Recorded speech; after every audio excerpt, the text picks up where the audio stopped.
지난 주일날 잠깐 말씀드린 대로 저는 바울 성지 순례 한 소감을 잠깐 말씀을 드리도록 하겠습니다.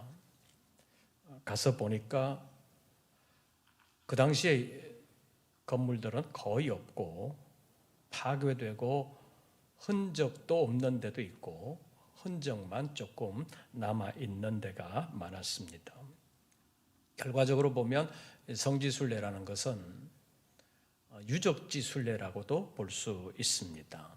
그것도 얼마 남지 않은 유적지를 돌아보는 것입니다. 어떤 데 가보면 아무것도 없습니다. 그냥 잡초만 무성할 뿐입니다. 그렇기 때문에 성지 순례를 하면서 우리가 가져야 할 마음의 태도는 현재 모습만 볼 것이 아니라 현재를 통해서 당신은 어떠했는지를 살펴보면서 현재의 모습을 통해서 역사가 주는 교훈을 우리가 찾아야 합니다. 그때 이랬던 교회가 지금은 왜 이렇게 되었을까? 그런 교훈을 찾으면서 그러면 우리는 어떻게 해야 할 것인가? 지금 우리가 해야 될 일은 무엇인가? 이런 것을 찾아야 한다고 말할 수 있습니다. 그래서 성지순례 다녀온 그 보고는 나중에 사진 정리가 되면 하고 오늘은 개략적인 것만 잠깐 사진을 보여드리면서 설명을 잠깐 하도록 하겠습니다. 이제 사진을 조금 보겠습니다. 이게 뭐 같습니까? 이게 완전히 바위산입니다. 바위산인데 중간에 보면 구멍 뚫린 데가 있죠. 이런 데가 다 이제 방이요, 집이라는 것입니다. 이게 크게 보면 터키에 있는 여성 수도원인데 이 수도원에 들어가서 여성 수도사들이 몇백 명이 살던 곳입니다. 그 내부 전경을 한번 보시죠. 다음 사진. 끝에서 보면 산이고 구멍밖에 없었는데 안에 들어가면 이렇게 건물이 또 되어 있습니다. 전체가 바위인데 그 안에 들어가서 바위를 이렇게 파고 예배실처럼 이렇게 꾸며놓은 데가 있습니다. 다음 장으로 보시면 안에 이렇게 또 있지요. 그 다음 장 또 한번 보시죠. 안에 들어가면 또 기둥도 이렇게 남아있고 그러니까 바위산 안에 하나의 건물을 새로 짓는 것처럼 이렇게 해놓은 것이 여성 수도원입니다. 왜 이렇게 했느냐? 세속에 물들지 아니하고 순수한 믿음을 지키겠다 하고 들어간 사람들도 있지만 교회 신앙에 박해가 일어나게 되니까 도망가서 사람들이 살지 않는 바위산에 가서 살면서 그래도 신앙을 포기할 수 없으니까 살기도 살아야 되지만 신앙도 지켜야 되고 그래서 이제 수도원이라는 것이 만들어지게 되고 그 안에 예배 장소가 꾸며지게 되는 것이 수도원의 모습입니다. 이것이 터키에 남아있는 여성 수도원의 모습입니다. 그 다음 사진을 한번 보시죠. 여기 이제 글씨가 조금 나오는데 조금 확대하면 보일런지 모르겠습니다. 비시디아 안디옥에 있는 바울 기념교회 안내석인데 조금 들어가서 다음 사진 한번 보시죠. 아마 비시디아 안디옥에 있는 바울 기념교회가 아마 이렇게 생겼을 거다라고 생각하고 복원한 그림이 이제 안내판에 그려져 있습니다. 그 다음 사진 한번 보시죠. 남아있는 유적 가운데 하나를 찍어가지고 입간판으로 내놨습니다. 그 다음 사진을 보시죠. 이것이 이제 비시디아 안디옥에 있는 회당에 남아있는 모습인데 유대인의 회당에 바울이 들어가서 하나님의 복음을 전했다는 기록이 사도행전에 있는데 그 회당 자체 건물은 남아있지 않고 내부에 이런 모습만 남아 있습니다. 유대인의 회당이었던 것이 이 정도 남아 있는데 이쪽을 보면서 설명하시는 분이 그쪽에 터키에 있는 선교사님입니다. 다음 사진을 보시죠. 여기는 제목에 나와 있지만 비시디아 안디옥 교회 터라고 되어 있습니다. 회당은 그래도 벽이라도 남아 있는데 교회는 아무것도 남아 있지 않습니다. 그냥 돌무더기가 되어 있습니다. 바닥에 그 기초터만 돌로 남아 있을 뿐입니다. 그래서 이런 것을 보면서 바울이 아까 봤던 그 회당 안에 들어가서 유대인들에게 하나님의 복음을 전했겠구나. 그 복음을 받은 사람들이 교회를 지었는데 상당히 규모가 있었을 텐데 남아있는 것은 이것밖에 없다라는 것이 현재 모습입니다. 그러니까 지금 가서 보면 아무것도 없잖아요. 그러면서 우리가 성지순례를 가는 이유와 목적은 하나님의 복음을 어려움 가운데서 목숨 내놓고 전했는데 전함을 받은 사람들이 교회를 이렇게 세웠었는데 지금은 아무것도 남아있지 않다는 것입니다. 지금까지 2000여 년의 역사를 보면 하나님의 복음이 예수 그리스도의 십자가 이후에 예루살렘만 머물지 아니하고 유대로 사마리아로 거쳐서 아시아에서 유럽으로 바울에 의해서 넘어가게 됐는데 그 유럽에서 어떻게 보면 복음이 꽃을 피우기 시작해서 중세 시대에는 그 중동과 유럽은 완전히 기독교화되었다고 말할 수 있습니다. 로마 제국이 초기에는 기독교를 박해했지만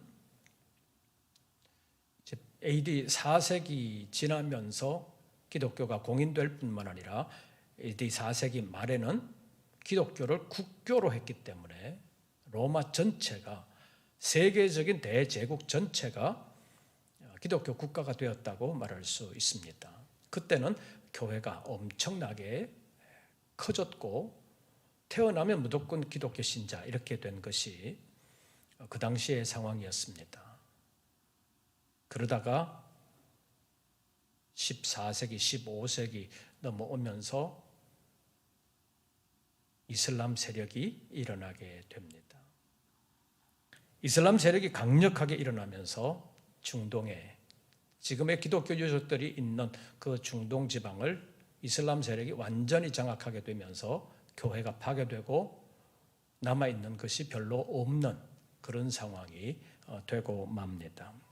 그래서 교회나 기독교적인 유적에 뭐 기둥이라든지 벽이라든지 돌 구조물이라든지 이런 것을 다 뜯어가지고 회교 사원을 만들어버리는 그런 일들이 많이 일어났고 또 그런 것 때문에 나중에 십자군 운동이 일어나면서 또 십자군이라고 해서 유럽에서 군대를 조직해가지고 이슬람에 짓밟힌 성지를 되찾아야 된다 이런 명목으로 많은 사람들이 가서 또다시 그 유적들을 파괴하게 되면서 유적들이 남지 않는 그런 일이 생겼습니다. 그래서 기독교 유적이 이슬람 유적이 되었다가 이슬람 유적이 또다시 파괴되는 그런 일들이 있었던 것이 역사의 모습입니다.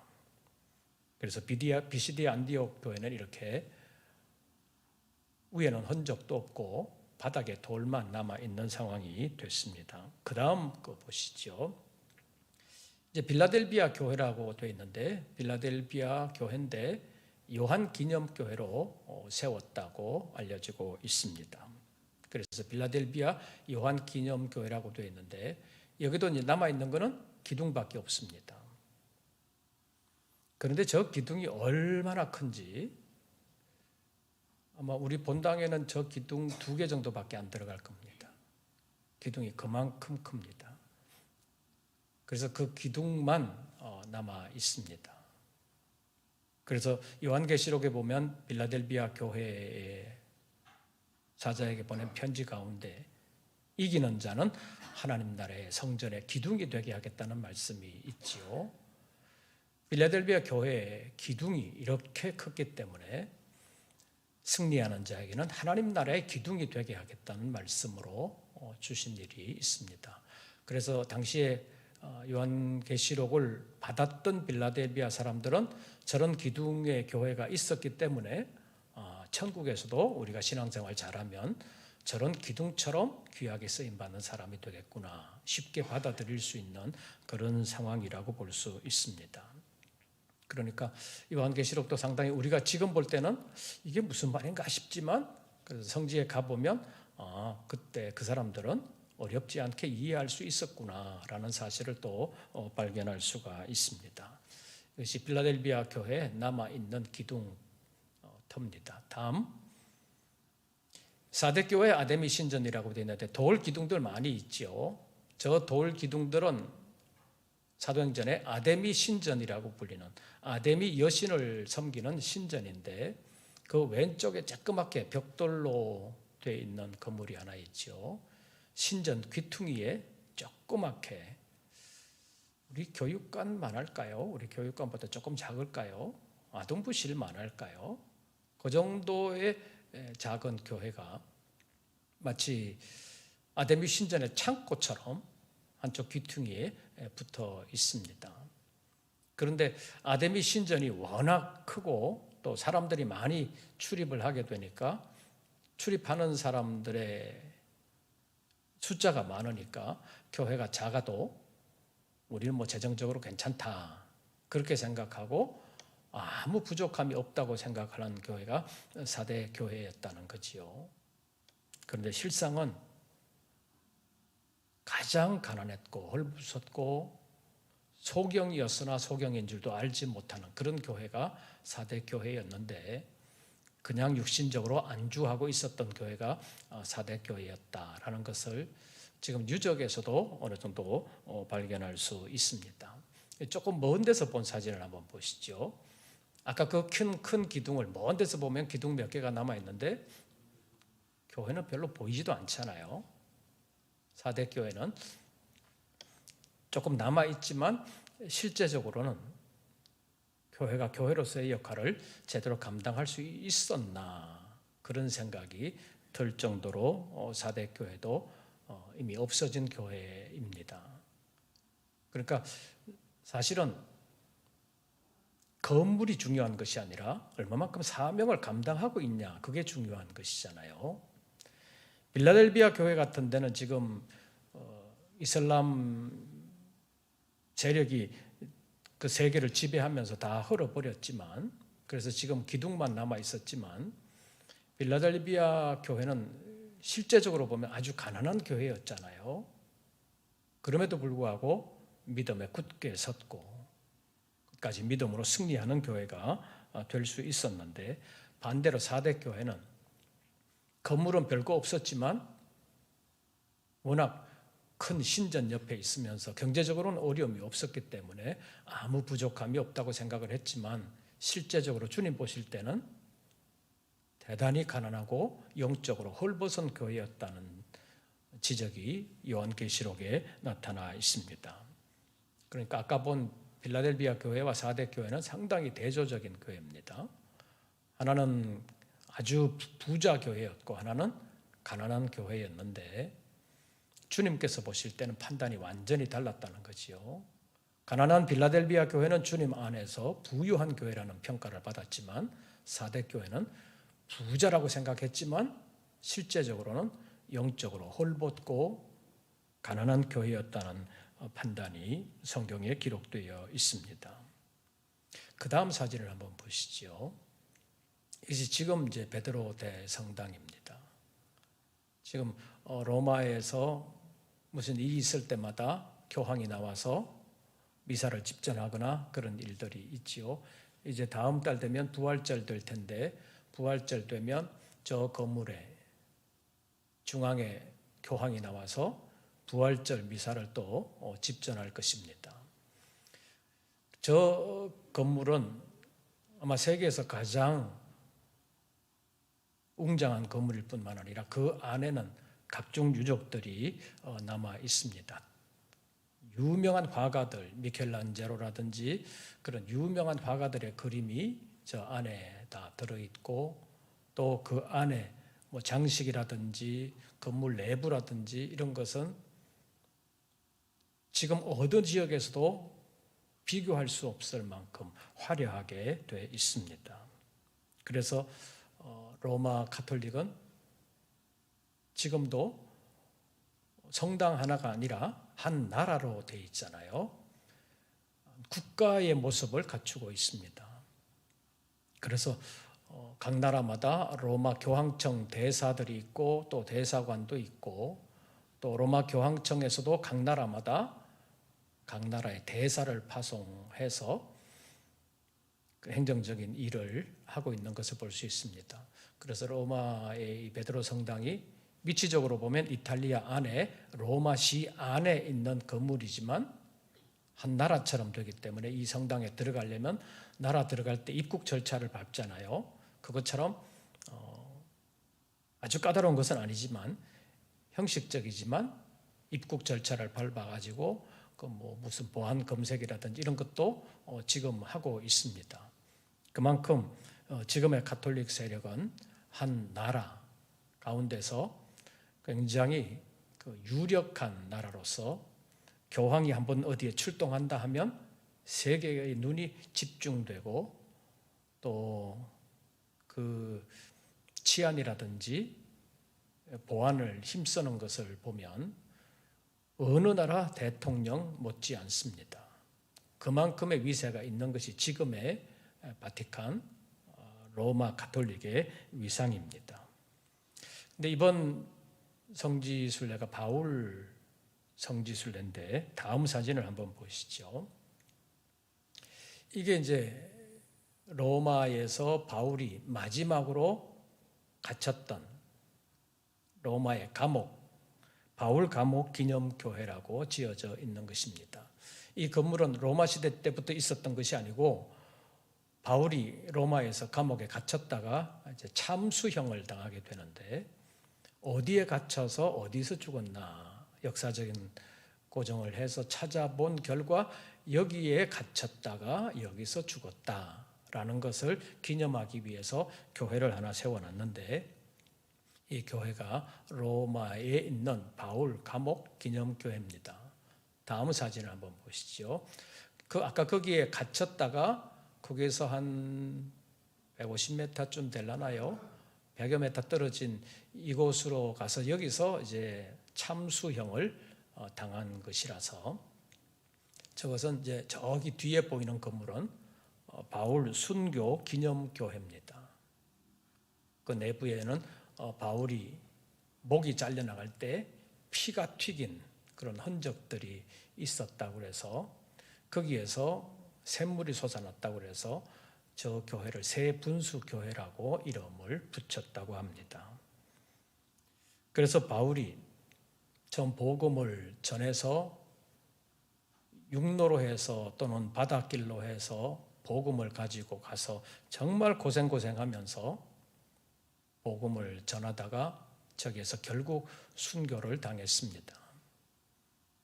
신앙적인 관점이 아니라면 바로 그렇게 고생해가지고 저렇게 죽냐, 그럴 수도 있지만 신앙적인 관점에서 보면 바울의 수고가 헛되지 않아서, 바울의 죽음도 헛되지 않아서 지금의 기독교 복음이 오늘 우리에게까지 전해졌고 우리를 구원하는 우리의 복음이 되었다는 사실을 우리가 알 필요가 있습니다. 그래서 이 사순절에 우리가 주님의 고난을 생각하면서, 주님의 고난은 고난으로 끝나는 고난이 아니라 우리를 영광으로 인도하는 고난이었다는 데 의미가 있습니다. 오늘 본문에 나타나는 사람 세례 요한도 마찬가지입니다. 세례 요한은 성경에 나타나는 여러 인물들 가운데 아주 특별한 사람입니다. 세례 요한의 출생의 비화가 성경에 기록되어 있습니다. 마태복음, 마가복음, 누가복음에 다 세례 요한은 이렇게 태어났다라는 기록이 있습니다. 요한복음 1장에서도 요한에 대한 기록이 상당 부분 차지하고 있습니다. 그런데 이 세례 요한은 어떤 의미에서 특별하냐 하면 이미 구약에 예언되어 있었던 인물이라는 것, 그 구약의 예언을 이루기 위해서 태어난 사람이 세례 요한인데, 이사야서 40장 3절 말씀을 보면 외치는 자의 소리에 이르되 너희는 광야에서 여호와의 길을 예비하라, 사막에서 우리 하나님의 대로를 평탄케 하라 하는 이런 말씀이 있는데, 이 예언의 말씀처럼 광야에서 회개의 세례를 선포하면서 주님께서 오시는 길을 예비했던 사람이 세례 요한이라고 성경은 말씀하고 있습니다. 그래서 마태복음 제3장과 마가복음 1장에 보면 주님의 오시는 길을 예비하기 위하여 보냄을 받은 자로서의 세례 요한을 소개하고 있습니다. 그런가 하면 말라기서 제3장 1절 말씀을 보면 만군의 여호와가 이르노라, 보라 내가 내 사자를 보내리니 그가 내 앞에서 길을 준비할 것이요 또 너희가 구하는 바 주가 갑자기 그의 성전에 임하시리니 곧 너희가 사모하는 바 언약의 사자가 임하실 것이라는 예언의 말씀이 있습니다. 보라 내가 내 사자를 보내리라, 이렇게 말씀했습니다. 주님의 보내심을 받은 이 사자는 주님의 길을 예비하는 사람입니다. 그리고 말라기 제4장에서도 5절 6절 말씀을 보면 보라 여호와의 크고 두려운 날이 이르기 전에 내가 선지자 엘리야를 너희에게 보내리니 그가 아버지의 마음을 자녀에게로 돌이키게 하고 자녀들의 마음을 그들의 아버지에게로 돌이키게 하리라. 돌이키지 아니하면 두렵건대 내가 와서 저주로 그 땅을 칠까 하노라 하시니라. 이 말씀이 있는데, 마지막 하나님의 심판을 앞두고 택한 백성들을 구원하시기 위하여 하나님의 아들 예수 그리스도를 보내시기 전에 먼저 선지자 엘리야를 보내어서 자녀들의 마음을 아버지에게로, 아버지의 마음을 자녀에게로 돌이켜서 자녀들이 제대로 살지 못한 것을 인하여 저주받고 영원한 형벌로 빠지는 것을 미리 예방하기 위해서 선지자와 엘리야와 같은 사람을 보낼 것을 예언했습니다.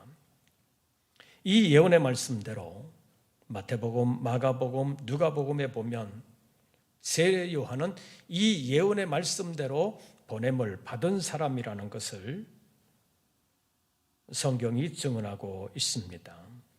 요한복음 1장 19절에서 24절까지의 말씀에 보면 유대인들이 제사장들과 레위인들을 요한에게 보내었습니다. 요한에게 보내어서 네가 그리스도냐? 그랬더니 물었을 때 요한은 나는 그리스도가 아니다, 그렇게 말을 했고, 그러면 네가 온다고 한 그 선지자 엘리야냐? 그럴 때 요한은 나는 아니다. 그러면 성경이 예언하고 있는 그 선지자냐? 그렇게 물었어도 나는 아니다, 그렇게 말을 했습니다.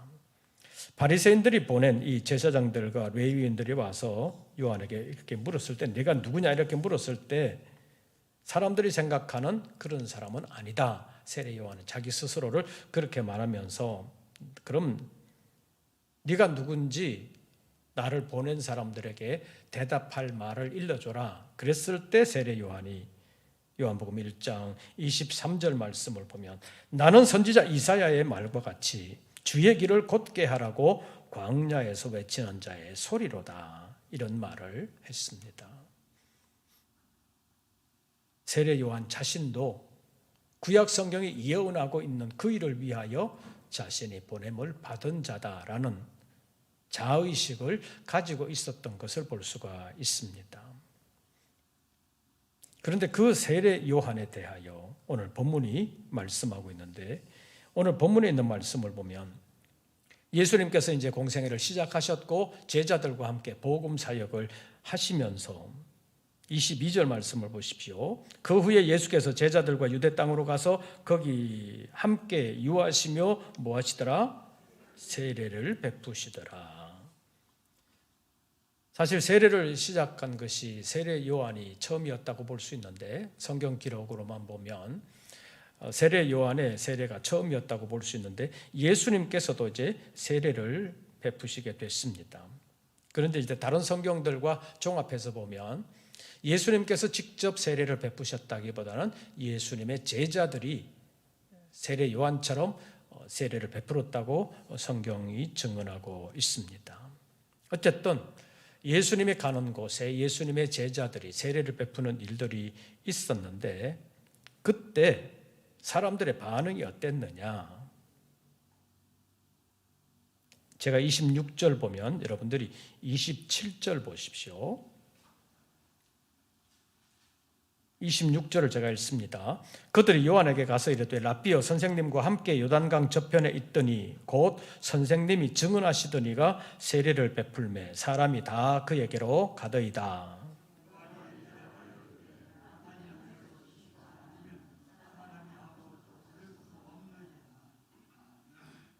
예수님께서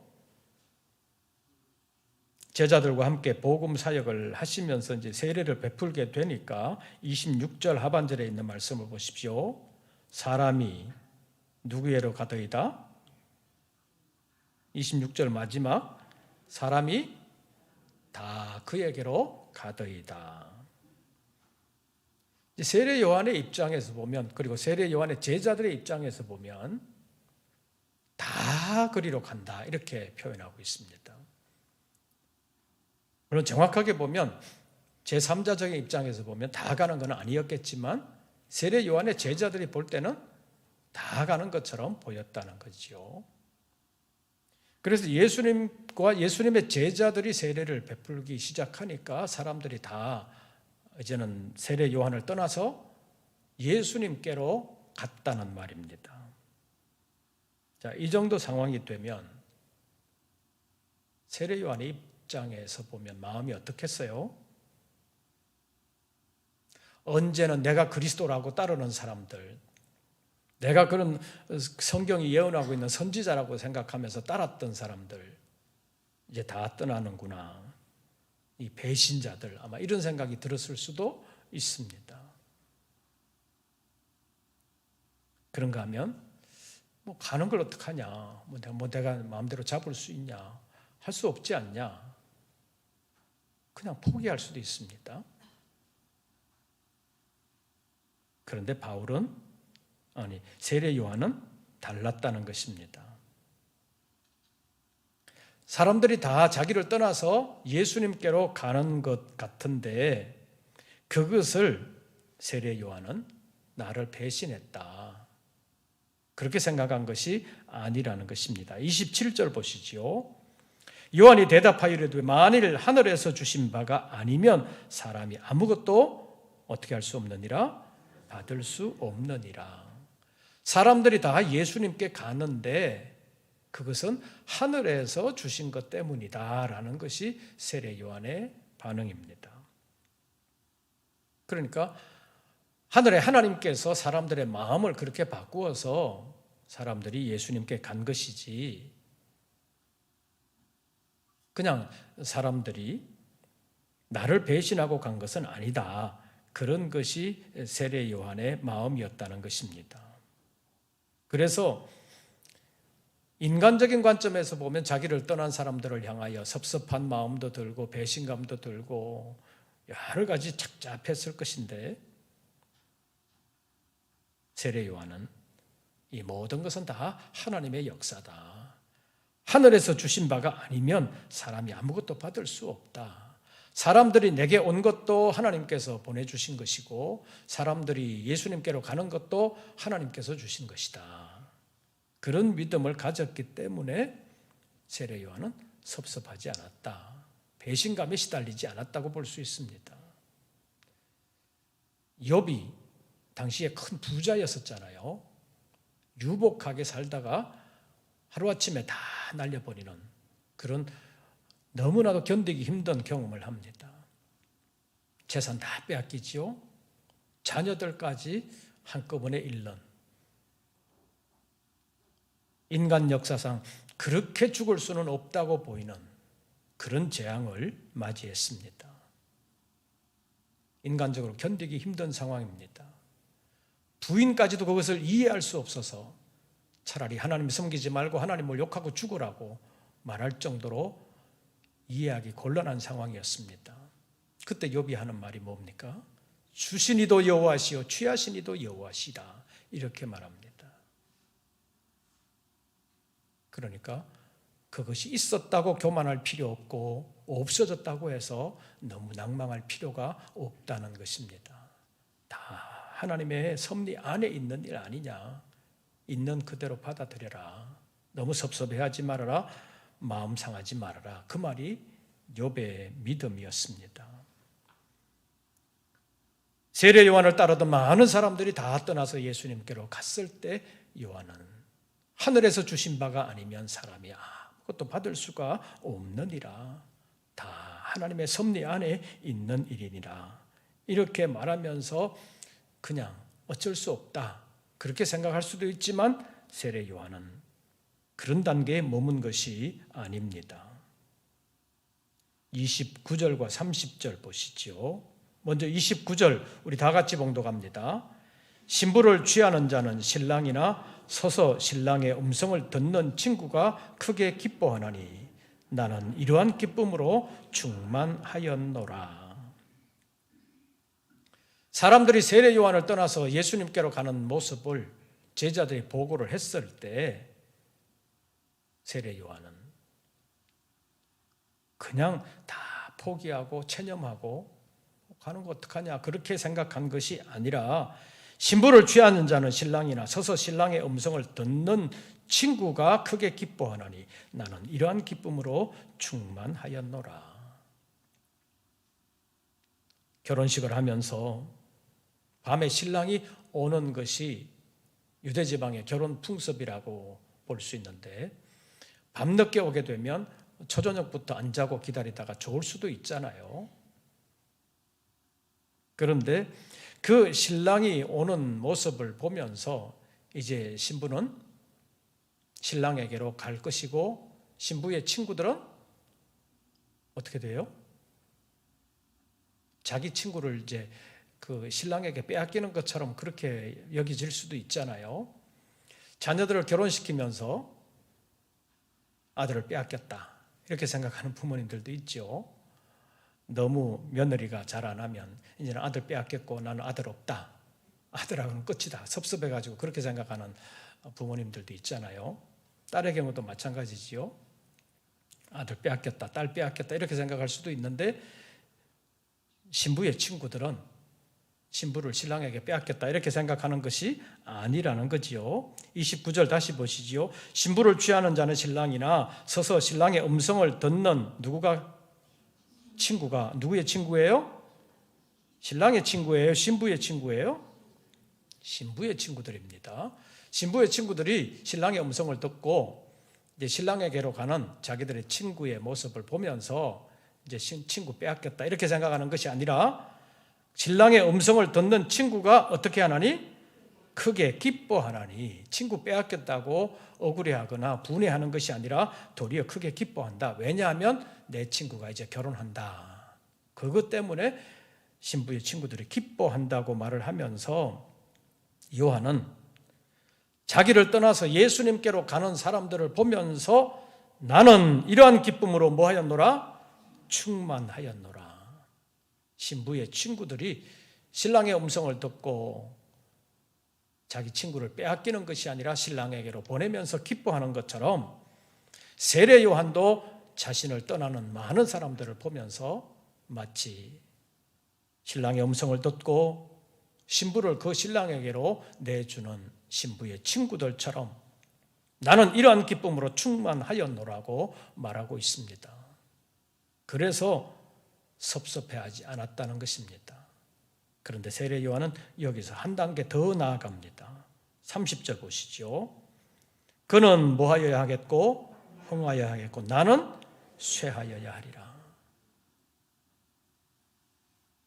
자신을 따랐던 많은 사람들이 떠나가는 인간적인 배신감 속에 마음을 상할 수 있지만 그러나 세례 요한은 그런 것이 아니었을 뿐만 아니라 사람들이 예수님께로 가는 그 모습을 보면서 마치 신랑의 음성을 듣고 크게 기뻐했던 신부의 친구들처럼 나는 그런 기쁨이 충만하였다.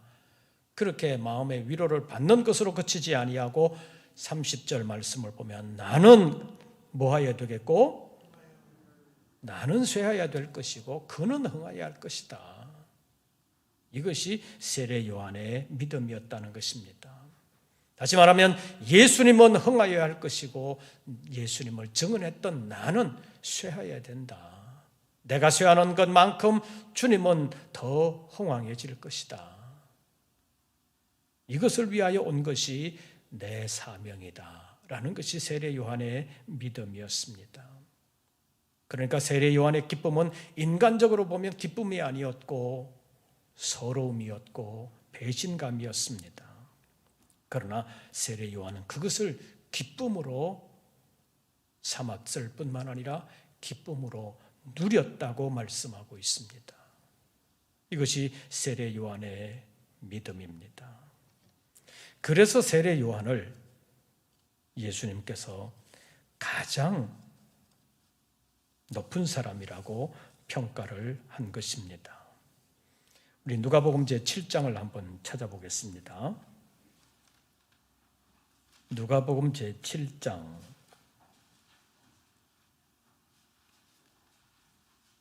예수님께서 세례 요한에 대하여 하신 말씀입니다. 누가복음 제7장 24절부터 28절까지의 말씀. 누가복음 제7장 24절부터 28절까지의 말씀 함께 교독하겠습니다. 누가복음 제7장 24절 말씀을 제가 먼저 봉독합니다. 요한이 보낸 자가 떠난 후에 예수께서 무리에게 요한에 대하여 말씀하시되 너희가 무엇을 보려고 광야에 나갔더냐? 바람에 흔들리는 갈대냐?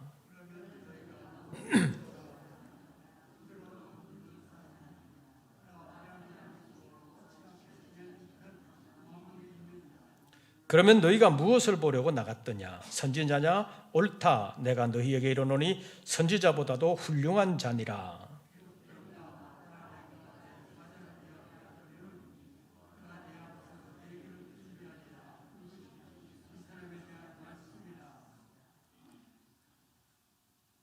요한이 떠난 후에 예수님께서 요한에 대하여 증언을 하셨습니다. 요한이 어떤 사람이냐? 그것을 말씀을 하면서 사람들이 요한을 찾아갈 때는 뭘 보고 갔냐? 옷 잘 입은 거 보러 갔냐? 아니면 선지자를 통해서 주시는 하나님의 말씀을 받으러 갔냐?